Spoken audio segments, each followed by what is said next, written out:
Hello, everyone. Welcome to episode 71 of the Kratom Sobriety Podcast. This is Jacob. I'm here with Decima tonight. Decima, how are you? Hey, I'm doing good. Enjoying that VTO, that voluntary time off that Charlie gave me. Nice to Nice. recharge. It's nice when the boss gives you a break from your side gig. So I'm glad you're enjoying it. All right. This week on the podcast, Charlie sits down with Frankie. So, Frankie is a reformed Kratom addict. She used Kratom for almost 9 years, was a longtime believer in the benefits of Kratom before she experienced the dark side of the plant. So, she essentially talks about how she had a seizure, some kidney issues, as well as a myriad of health and appearance issues, which I think will actually tie into the resource of the week that you did this week, Decima. Okay. Yeah, well, yeah, the seizure Yeah, so it stuff, should that's be a good scary stuff. episode. I think yeah, definitely scary stuff. It's definitely one of those darker things that could happen with Kratom, unfortunately. Also coming up this Wednesday, we've got another one of our special episodes. Charlie also sat down with a documentary filmmaker who made the documentary called Exotic Plants, Deadly Consequences, the Feel Free story, which we covered in the Kratom in the Headline segment on episode 67. So if you haven't had a chance to watch that documentary again, highly recommend it. It's a really interesting documentary, and I thought it was actually pretty fun and well done. So check that out if you haven't yet. All right, so this week's intro topic is about seeking constant validation and or obsessing about the choices you made in recovery and or the path you're taking. So wanted to just talk a little bit about this week and essentially so what this could look like and what it's looked like for me is particularly when I was pretty newly sober, I used to oftentimes second guess my decisions, which I don't think is necessarily a bad thing, but to the point that I was reading the same Reddit forums over and over again, looking up the same websites and information about the treatment path I chose, second guessing, should I go back to therapy, just over and over again, challenging and just obsessing essentially about the choices I was making in recovery. To be clear, I think it's good to get second opinions, question yourself from time to time, make sure that the things you're doing are working or serving you. But where I think it gets tricky and can be actually really not good for you is when you start to obsess about it and really just drive yourself essentially crazy. So I had a little bit of that experience. Decima, I wonder if you've ever had that type of experience yourself or encountered it. Yeah, actually, you know what it's making me think about? Like when you have a baby and you're like, my baby is this age and should be meeting these certain milestones. And you're just like looking at other people in recovery, like they're feeling better and I'm not yet. That can definitely be detrimental to our recovery. We like to say, mind your own recovery. And that comes to judging others' recovery path, but also it can come to when we are looking at our own path. It's good to see what others are going through, other experiences, but it's not good to compare your timeline to others and hold yourself to other standards and constantly question because everybody's got their own path, and what works for one person might not work for another. It's simple. It's just as simple as that. There is no one size fits all. Yeah. And another thing I also noticed a lot of times people will in the Facebook group, I'll see posts where they're like, "Oh my god, I was so afraid because I read this horror story, that horror story, and I shouldn't have waited so long because it wasn't as bad for me." Sometimes you can put your progress off if you're scaring yourself with other people's stories. Now, that's not to say that it's not bad Yeah. for some. It was horrible for me. It was. But yeah, definitely can hold us back there. Yeah, second guessing yourself, psyching yourself out to the point where it's like of an obsessive nature, I think is really where it gets problematic and does all the things you just mentioned, Decima. I also see a lot of times like people will, and I did this a ton of times, will determine a specific course of action. Maybe they decide to go to detox or they get on treatment and it's working really well for them, but they see people that did something else or had a contradictory opinion about the way they've gone about recovery. And I think it's always good to question and make sure that you believe the decision you made is the right decision and seek feedback and validation and justification, but not to the point that if something's working really well for you and you feel in your heart it's the right way to go, but you're seriously considering abandoning it because you spent 4 hours reading the same comments from the same couple of people on the same forum, that's when I think it gets real problematic too. And I've seen quite a bit of that and I've done it myself. It's so crazy you say that because the meeting I literally just got out of before this one, or before I met with you just now, we were talking about this, about how some people are California sober and there's other people that don't agree with that, but we still have to be open and accepting and not make those people that have chosen a different path feel like they're not in recovery too. So yeah, it's Yeah. what timing. Yeah, that's interesting. Harm reduction works too.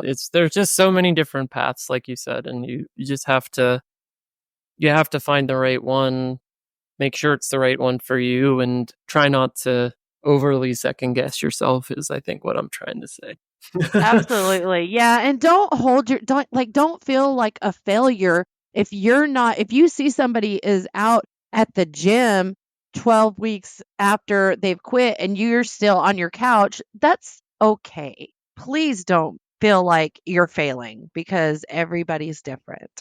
Yeah, there are some people that like for whatever reason the best way for them to get through something is to just pretend it's not there and go like hog wild at the gym or do this or that while they're in withdrawal. And I don't know how anybody does that, but I've talked to people and heard people that do it. And to your point, like sometimes you just need to lay around the house, even though maybe it's not the most productive thing someone says, but for you, it's all you can do, and that's okay. So, yeah, definitely give yourself some grace in that regard. Absolutely. We are all in this together and we are all going at our own pace, but definitely here to support one another. All right, with that, I think we will get on to the interview with Frankie. Sounds good.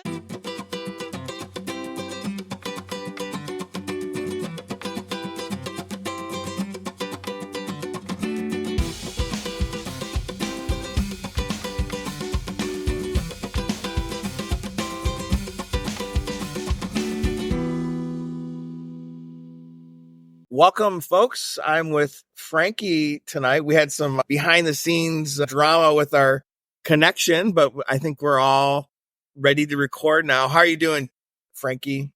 I'm Good. doing great, Charlie. Tell us about yourself, your background, things like that. Okay, my name's Frankie. I am 48.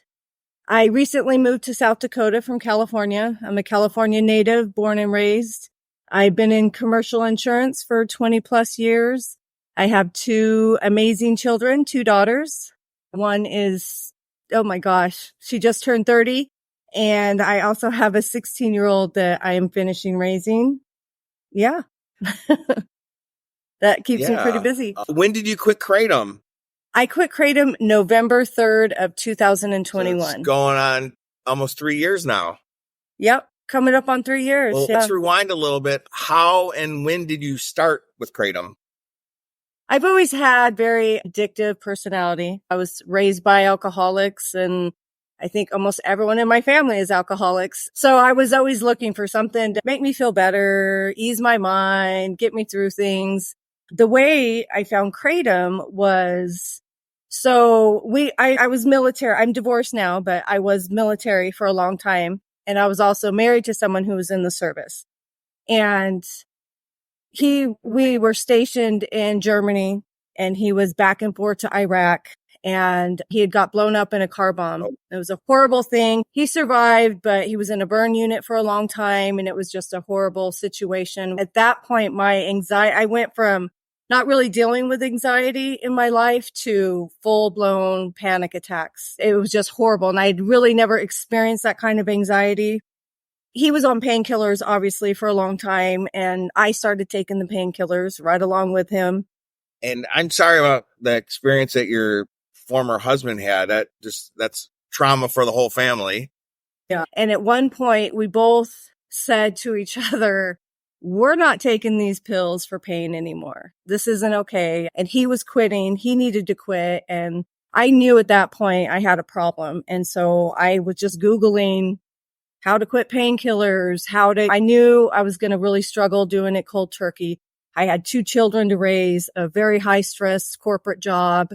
And I found a website that it was a head shop, and it advertised Kratom and the cure all fix all. And it really talked about it being for when you're coming off of other things. And so I thought, wow, this is perfect. This is just what I need. Just something for a little while, just to get me through, cut the edge off of those withdrawals. So at that point, it really wasn't everywhere. I had to drive, I think, an hour from where we were stationed to Puyallup, Washington, to this little head shop to find it.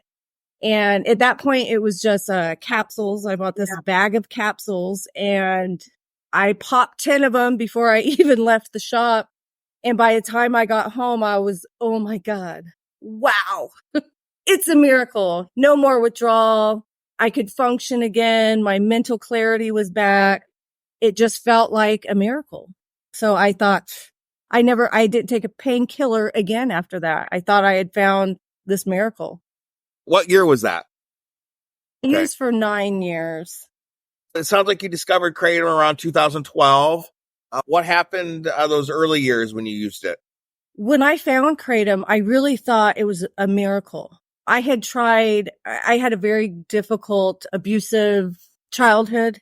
So I had a lot of problems. I had a lot of unresolved things I never got there before, I never dealt with. And when I took Kratom, right away, it took away my withdrawal from painkillers. I didn't crave alcohol or anything anymore. And my mind felt clear. I felt like I could socialize in a way that I never had been able to before. I could keep up with my workload. I could keep up with the kids. I felt like it gave me energy. It gave me all these positive things. And everything I looked up about it, I was like, this is just drinking coffee. Mm-hmm. I got to have my coffee every morning. So it just felt like there was no difference. For the first couple years, it was amazing. I thought I had found some kind of crazy ass cure for all the mental illness and problems I had had. About how much were you taking per day, and what kind of product? It started with the capsules, and I think I didn't count a lot, but I was taking anywhere from 8 to 12 capsules a day, several times a day. And then I realized really quick that was really expensive. So I had found someone online, and I started buying the powder by the kilo. And after that, it was just however much I wanted, whenever I wanted. I think I got up to 3 heaping tablespoons a day, like three to 4 times a day. And what were some of the first signs that Kratom wasn't working for you? I'm really hard-headed. I think it took me longer probably than most. I went through a divorce at that point and moved home from Washington, home to California. I really didn't want to admit it was from the Kratom. I kept saying, I'm going through a divorce. That's why my hair's falling out and my life's a fucking shit show. I was blaming everything else. It was probably about 4 years in that my doctor told me something's going on. I was having major kidney problems, and they couldn't figure out why. And I was lying. I was lying to them about what I was taking. But it was probably the 4-year mark that I realized I was in trouble. So when the doctor started saying there's something going on, what did you do then? I ignored the situation. I just quit going to that doctor. I ignored the situation. I ended up in kidney failure several times. And then I think at the 5-year mark, I said, okay, I'm going to have to start getting off of this. And I was also at that point very addicted to benzodiazepines. I was taking Xanax. When I moved to California, and I'm not blaming California doctors, but when I moved to California, went to a psychiatrist, said, I'm getting divorced. Here, take these pills. This will make it better. And so I did. In true addict fashion, I was having kidney failure. And again, the doctors, and I can laugh now. It's really not funny. I should not have been lying to my doctors. I was lying to myself as well. My doctors could not figure out what it was, what was going on. They did all kinds of procedures to test my ureter to my kidney and all this stuff. And they really never could find out what was going on. And the problems subsided for a while. And then I had other problems. And my gallbladder had to come out and my hair was falling out by the handfuls. It was a miserable existence. I still have all these crazy liver spots. And I know now it was from the Kratom and the way it was affecting my body. And when did you able to start heading to a direction where you were going to try to quit? It did about the 6-year mark. I was so fed up with everything. I'm like, it's costing me a fortune. I'm sick. I look like complete shit. I just was like, I'm going to quit. And I threw everything away, the pills, the Kratom, which was really hard. And I even lied to myself. I told myself I was throwing it all away, but I had a secret stash.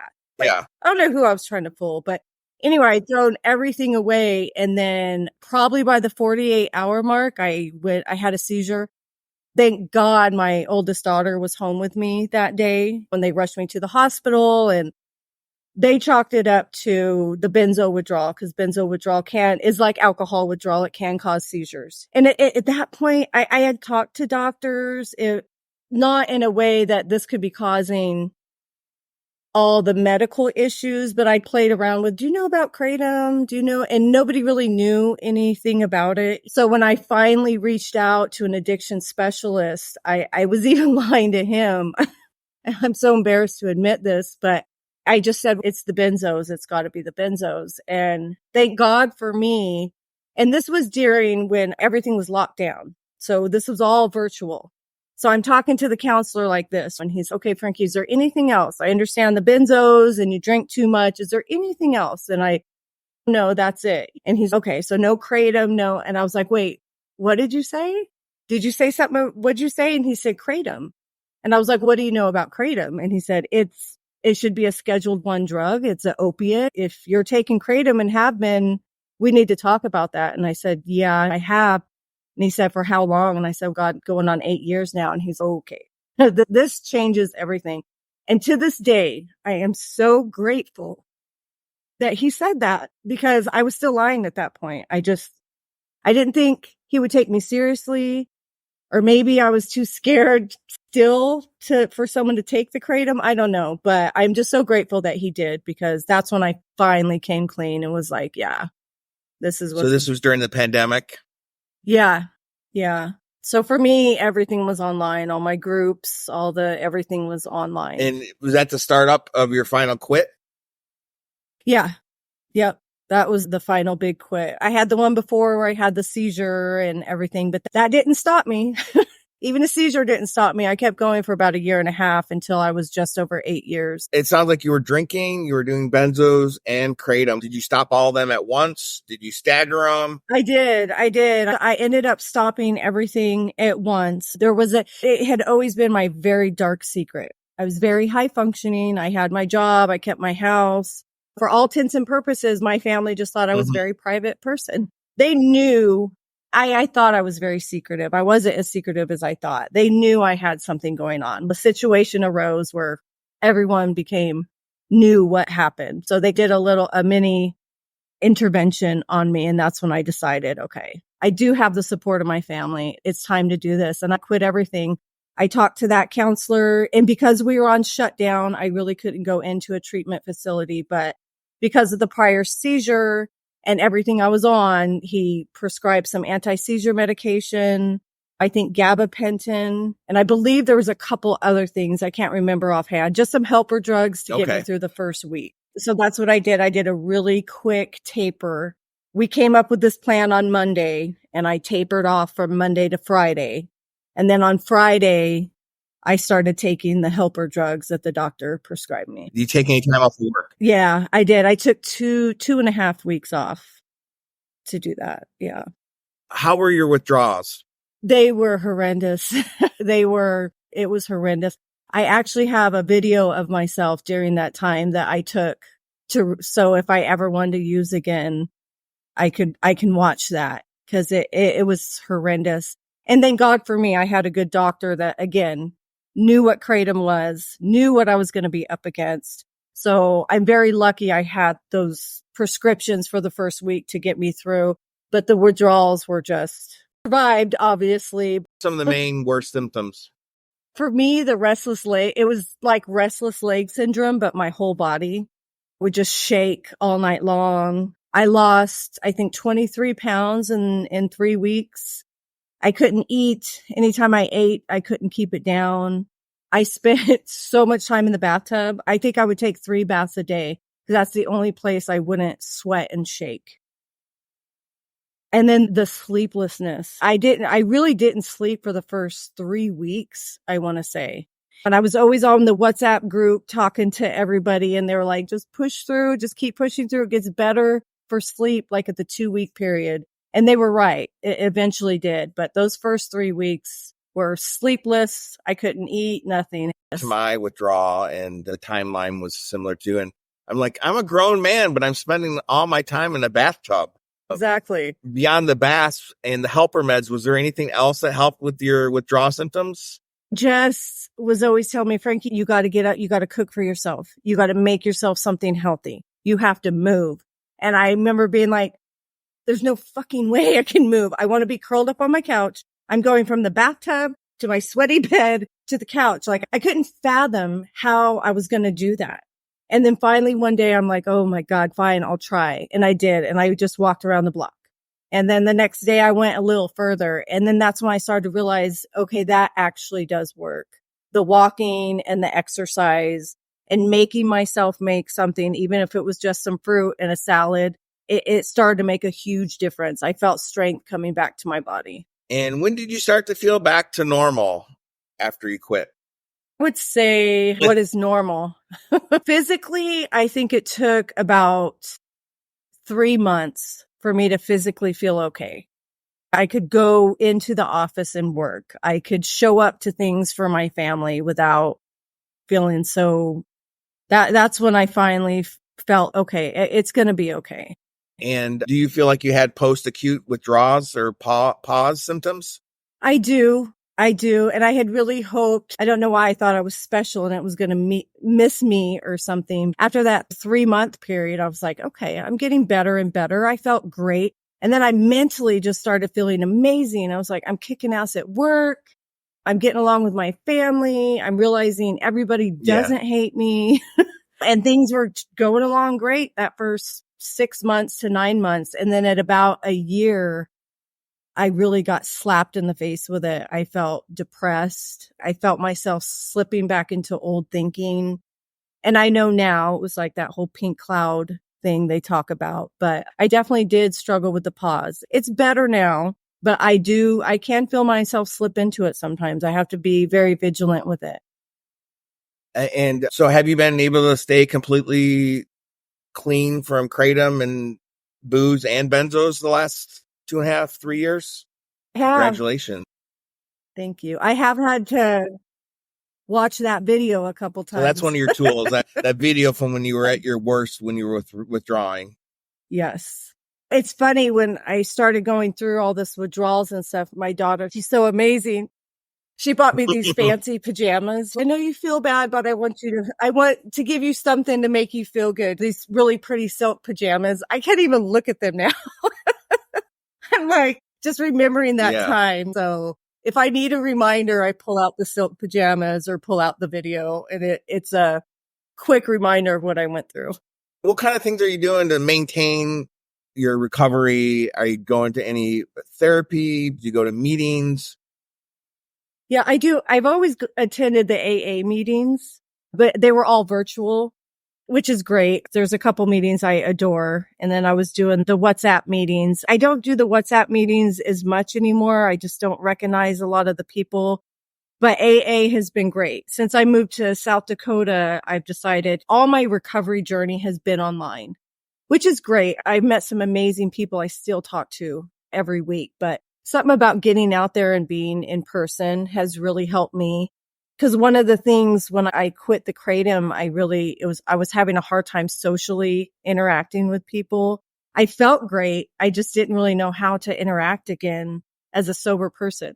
So I've never been this version of myself. So getting out there and going to the AA groups have really helped. But I still do my online groups because they saved my life. So they'll always be the backbone for me. And the Dharma Recovery. Dharma Recovery has some really great meetings that I enjoy.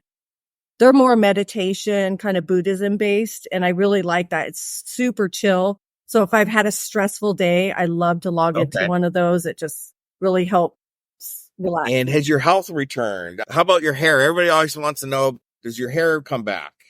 Yes, the hair comes back. Thank God. Because mine had gotten so thin. And we have early balding in my family. So I was really panicked, but it does. Thank the heavens. It does came back. I have no more kidney issues whatsoever. The hair is back. My skin, I was getting these horrible spots everywhere. None of that anymore. I'm probably at the 2-year mark is when I could really see my hair getting full again. But probably about 6 months is when it stopped falling out for me. Maybe even your former self, when you first started Kratom, you might not be able to answer this question, but I'm imagining a pro Kratom person listening to this interview and they'll be like, that lady is blaming everything on Kratom when it was the booze and the benzos. But we know as addicts, like what is causing havoc in our bodies. If you're going to AA, obviously the drug is a drug. You probably think Kratom is just green booze. Looking back, how do you know Kratom was a driving force out of all that? How do you reflect on that? Because I had messed with drugs and booze my whole life. From a teenager, I was drinking and taking pills, and the anxiety started really bad for me after my husband's what happened in Iraq. But I had always been on something. I had always drank too much or take too many pills, or I was always looking for the next fix to make me feel good. I know it was the Kratom causing all these problems because I had never had those problems before. My hair didn't fall out. I had no kidney issues, and I could keep up with a grown man drinking. And it wasn't until I had been on Kratom that long that I started having all these issues. And even the doctors had told me, you have a history of drinking, you have all these things. They couldn't figure out what it was. And it's because I was lying. I wasn't telling the truth about what I was putting in my body. Yeah. Thank you for that. Once I told them that too, it was like an aha moment for them. They were like, oh, okay, now we can go look for this. And now we can. So I know it was the Kratom. I don't have any doubts. And I know 95% of our listeners don't either. Were you ever involved in pro Kratom world and the Kratom culture? Yes. Embarrassingly, yes, I was. I was one of those on the website being like, you guys just don't know what a miracle this is. And maybe in some facets is, maybe non-addict. It could be some kind of miracle. But yeah, I was on that website talking about this could be great for soldiers with PTSD, and it could be this and it could be that. And yeah, I was that pro Kratom person. And I still believe to some point at a medical, it could be good for people that are not going to abuse it. I didn't have all that pain. I didn't need Kratom to soothe some physical pain. I didn't have it. I was abusing it. I do strongly believe it should be a Scheduled I drug. Absolutely. Because I got higher off of Kratom than I ever got off Oxy or Vicodin or anything else. It's just as strong, if not stronger. It definitely needs to be classified differently. Yeah. There's nothing that frustrates me more when they try to say it's just a tea and it's like a matcha. And that's so scary because you think about all the young kids out there, youngsters, you package it that way. Like it's just it's just like taking a tea or go to the kava bar, and they make it sound like it's nothing. It's just this, have your tea. And it's so not. Yeah. It's just not. And for anyone that struggled with mental illness or long time pain or anything like that, they're going to take it and think, oh my God, it's this miracle. But they're not aware of the danger that's lying ahead. So it's really scary. What are some of the other good things? Your health has recovered and returned. What are some other positives in your life now that you're off Kratom and sober? Yeah. Oh gosh. just everything. My relationships with my family. I had got to this point where I was so isolated.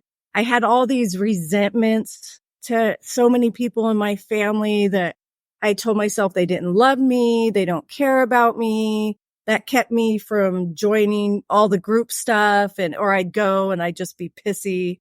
Once I got sober, I was like, I don't have those resentments. I don't think they hate me. They've actually shown how much they love me through this. So my relationships are 100% better than they were. I'm not afraid anymore. I don't stay held up in my house so I can watch Netflix and take Kratom without people asking me what it is. I'm like, I get out there and I'm an avid kayaker and I hadn't kayaked in years. And now every weekend I'm looking for the next river and lake that I can get those kayaks on. Everything is better. Sex is better, is back. Music. Oh God, I can't. Music is everything. Music's always been a big part of my life and it probably saved me. It's one of the things that got me through this addiction because I love every kind of music and it's just been really a catalyst to my sobriety, I think. I really can't think of one thing that is not better in my life. That's a good segue. What was the last concert you saw or what kind of music do you listen to? I really like a little bit of everything. I think the last concert I went to was right before I left California. Trace Atkins was playing at a small venue by my house. And I went there with a couple girlfriends and I was really scared because I'm like, first of all, I've never been to a concert that I didn't get completely wasted. I didn't even know if I was going to be able to have fun. I'm like, can I have fun sober? I don't know. But I went and I just had the best night of my life. It was amazing. I got to say goodbye to a lot of friends. I was getting ready to move and it was incredible. I sat in the lawn chair and I actually enjoyed the music. It was incredible. Yeah. I was an isolator on Kratom too myself, but it's a lot better than like the times I would go to concerts. Then it was like going to the bathroom to take it or something, but just it's so nice to go to a concert and not have all that. Yes. Always trying to figure out how I was going to sneak Kratom in. I quit traveling so much and I love to travel. I travel a lot. I had quit traveling because I'm like, the capsules would take so long to kick in. I'm like, am I going to be stuck in Hawaii on this family vacation? How am I going to get my Kratom? I'm going to get crabby. Everything was based around how am I going to take Kratom?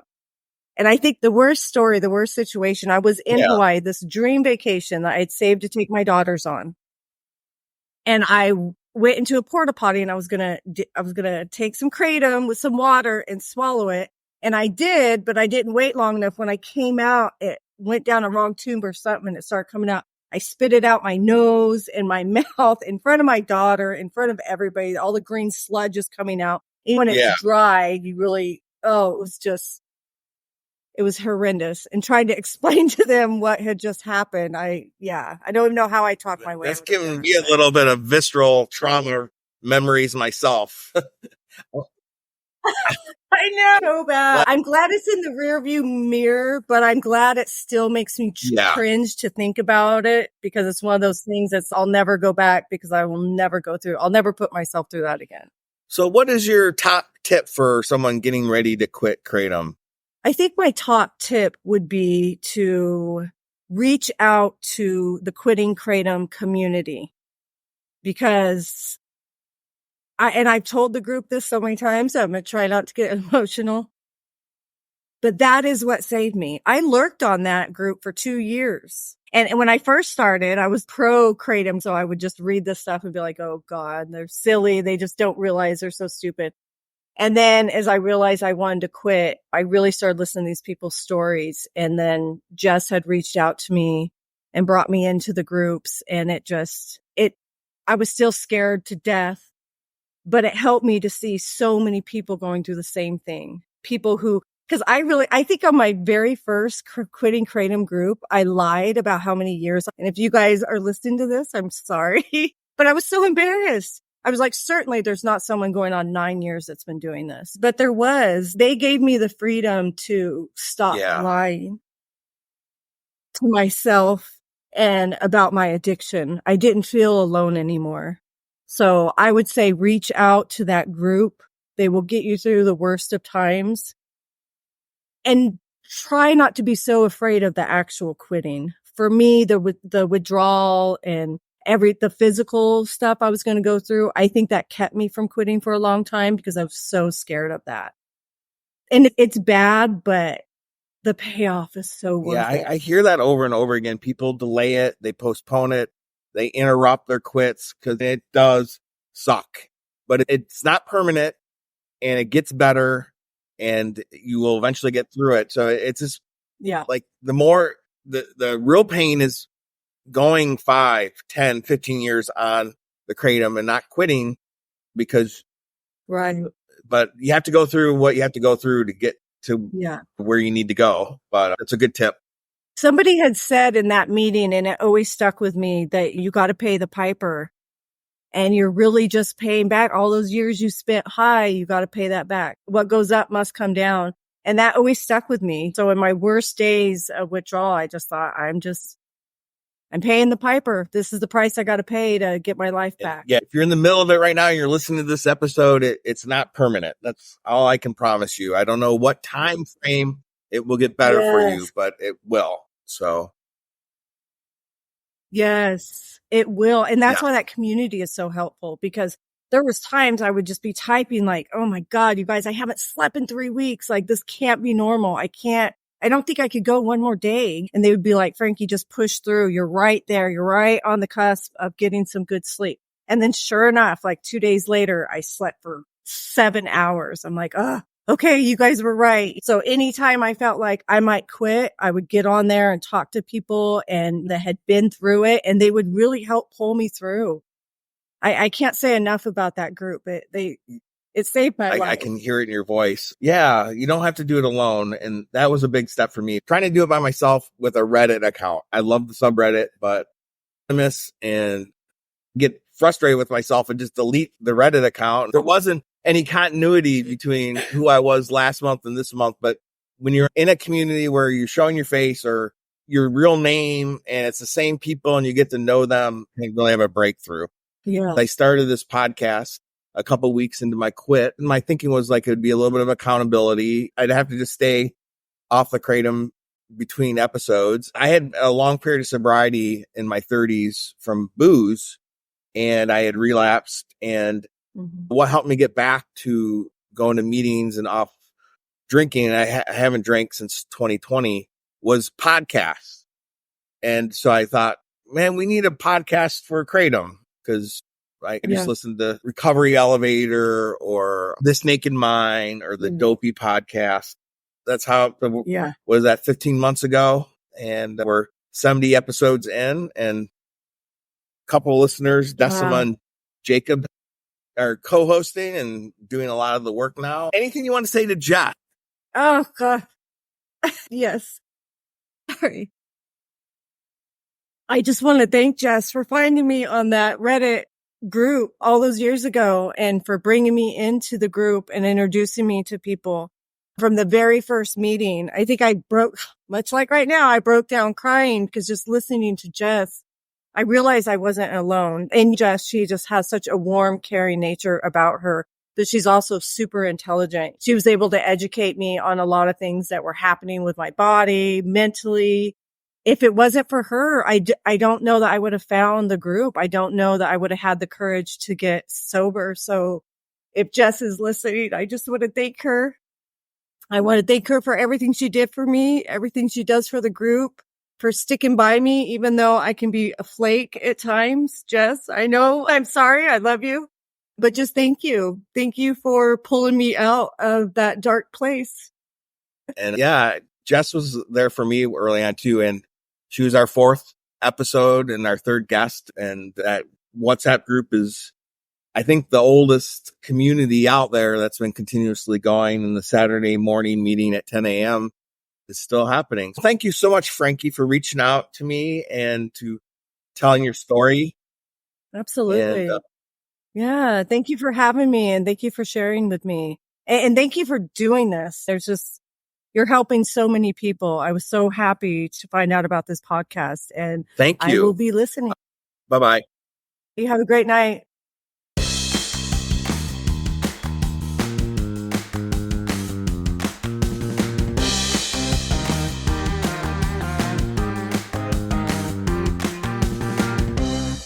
Kratom in the headlines.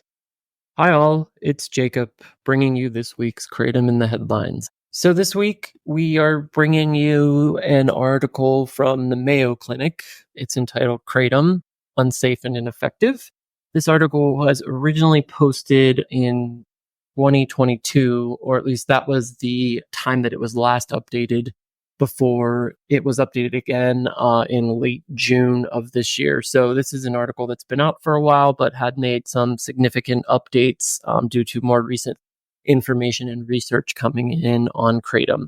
So just a quick background on the Mayo Clinic. They're a nonprofit American academic medical center focused on integrated healthcare, education, and research. They are one of the most prestigious and famous academic medical research facilities in the country and one of the most respected healthcare organizations in the world.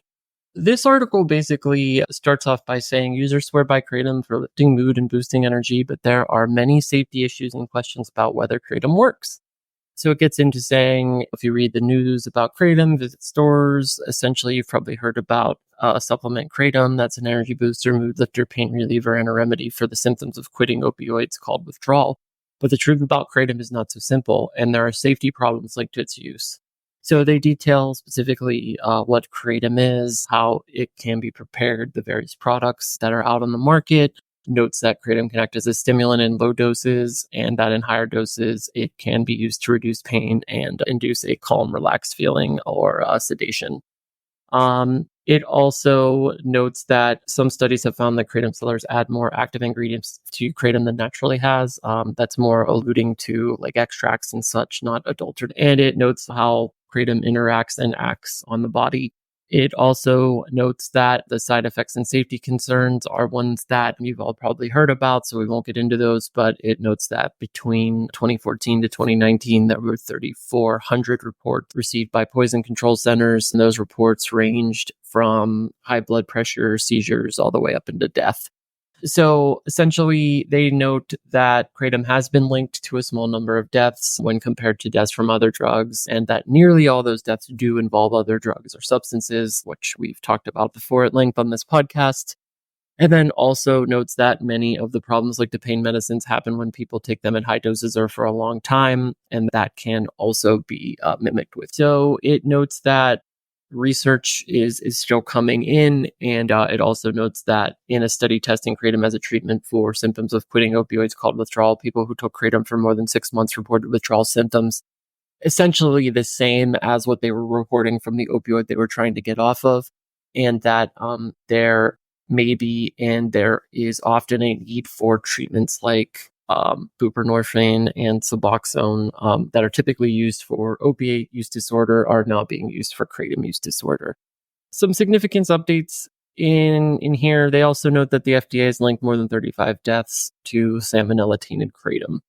So I'm sure many of you have probably seen this article before. We just wanted to highlight it because there were some significant updates based on the 2 years of data that has been collected between 2022 and 2024. And this article was just republished, I believe, on June 18th. So take a look at it for yourself. We'll provide the link in the show notes and keep it Kratom free.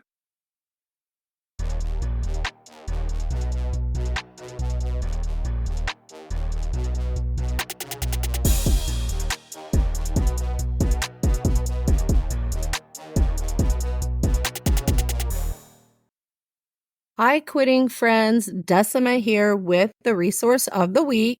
Today, we're going to talk about the toll that Kratom takes on us physically and how that affects the way we look and our confidence. We're also going to talk about how much better that gets when you quit. The resource part of this segment is that we're going to talk a little bit about a few tools that are widely available to everyone that we can use to speed the healing and give us back our confidence a little quicker. Now, I do want to say that I was a little reluctant to record the segment because I was afraid that it might come off superficial or shallow, but I decided to go ahead and do it anyway. Because you know what? Who cares? We spent a lot of time feeling ashamed and down on ourselves. So today, I truly want to talk about something that has changed my life for the better since quitting Kratom. And that is not only how much better I feel, but how much better I look. What I'm talking about today is something that happened to me, and I hear from so many others with the same experience, and that's hair loss, bad skin that includes breakouts and discoloration, dark, baggy eyes with circles. You guys know that empty look in the eyes, and often extreme weight gain or weight loss. Many, including myself, have even had dental issues that, even if only in an anecdotal sense, seem to be kratom related. Now, when I was taking kratom, I was a hot mess. When I look back at old photos of myself during the time that I was using, I can clearly see it. I hated what I saw in the mirror. I was so embarrassed to leave my house in the morning without piling on a ton of makeup. And even then, I didn't feel confident. My skin was always broken out. My eyes looked dead and empty and soulless. And I had these weird sores, not only on my face, but in random places on my body. And they just would not heal no matter what. They've since completely healed and gone away. I don't know what that was about, but I also remember clumps of hair in my brush. I'm talking handfuls every single day. So much hair circling the drain of my shower. My hairline was slowly receding, and I was constantly finding broken pieces of hair and even clumps missing. Now, I did take vitamins and I tried special shampoos, but when it came to these issues, very little help. It wasn't until I finally quit taking kratom and got super disciplined with my water consumption that these issues started improving. Now, I drink water like it's a religion, but I would say within 2 weeks, almost immediately, my skin started clearing up, and it was like this glow and life was coming back to my face. I'm telling you guys, my skin even changed color. I used to cry and avoid looking at myself in the mirror. I dreaded it so much because I was filled with so much shame. Now I actually like what I see when I look in the mirror, and when I take photos, I'm happy with the results. My hair is coming back very quickly, and the hair loss stopped almost immediately. Now, this is not just my experience. I can tell you I have heard this experience told over and over again all over the community. We can call it a coincidence, or we can accept it as a testament to the poison that kratom is for our bodies. And we can embrace that we are finally becoming our healthiest and best selves when we quit kratom. Now, we don't endorse any name brand products on this podcast, but I'm going to share some general products that I do use now and recommend to help keep your skin glowing and hair healthy. Number 1 is hyaluronic acid. That's going to be the quickest way to get your skin hydrated and glowing. Number 2, vitamin C spritz. I also like a rose water or an aloe spritz. After I wash my face in the morning and at night, I just spritz on there and soft as a baby's butt. I also really love vitamin E oil for a dry moment and a good organic castor oil for under eye glow and also lash growth. Speaking of lash growth, let's talk about hair. You can even use that castor oil along your hairline on those little baby hairs if you had breakage there like I did. And for a nice boost of protein for your hair, nothing beats a homemade rice water treatment. You can easily Google the instructions to do that. Now, you're never going to hear me stop talking about how amazing water is for us. And when it comes to our outward appearance, it's everything.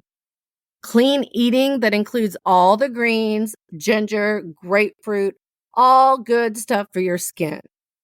And of course, let's not forget about exercise. Nothing like a good dopamine dump to give us a healthy, natural glow. And last but not least, don't forget to smile. It's so much easier when we feel confident and finally love ourselves the way we deserve. That's not conceited or shallow. That is self-care and love shining through our physical form in a way that makes us a light for others. We are kratom free now, and that is something wonderful to smile about.